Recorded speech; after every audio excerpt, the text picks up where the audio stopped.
দীর্ঘ বিরতির পর আন্তর্জাতিক ফুটবলে ফেরার অনুমতি পেল আফগানিস্তান নারী ফুটবল দল। 2018 সালের ডিসেম্বরের পর আর কোনো আন্তর্জাতিক ম্যাচ খেলেনি তারা। একনল অ্যাডভান্সড হাইজিন সোপ এবার জীবাণু ধুলাবালি ঘাম clean bold. A product of Remark. এবার ফিফার নতুন সিদ্ধান্তে আনুষ্ঠানিকভাবে দেশের প্রতিনিধিত্ব করার সুযোগ পাচ্ছেন আফগান নারী ফুটবলাররা। 2021 সালে তালেবান ক্ষমতায় আসার পর আফগানিস্তানে নারীদের খেলাধুলা নিষিদ্ধ হয়। এরপর অনেক ফুটবলার দেশ ছাড়তে বাধ্য হন, কেউ আশ্রয় নেন অস্ট্রেলিয়ায়, কেউ ইউরোপ, যুক্তরাষ্ট্র কিংবা মধ্যপ্রাচ্যে। মঙ্গলবার ভ্যাঙ্কুভারে ফিফা কাউন্সিল সভায় নিয়মে পরিবর্তন আনা হয়। নতুন নীতিমালা অনুযায়ী ব্যতিক্রমী পরিস্থিতিতে ফিফা নিজেই কোনো জাতীয় বা প্রতিনিধি দলকে নিবন্ধনের অনুমতি দিতে পারবে। 2025 সালের মে মাসে আফগান উইমেন ইউনাইটেড নামে শরণার্থী দল গঠন করে ফিফা। সেই উদ্যোগের সফল পরিণতি এই সিদ্ধান্ত।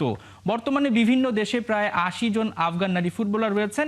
জুনে নিউজিল্যান্ডে অনুশীলন ক্যাম্পের আগে ইংল্যান্ড ও অস্ট্রেলিয়ায় হবে খেলোয়াড় বাছাই।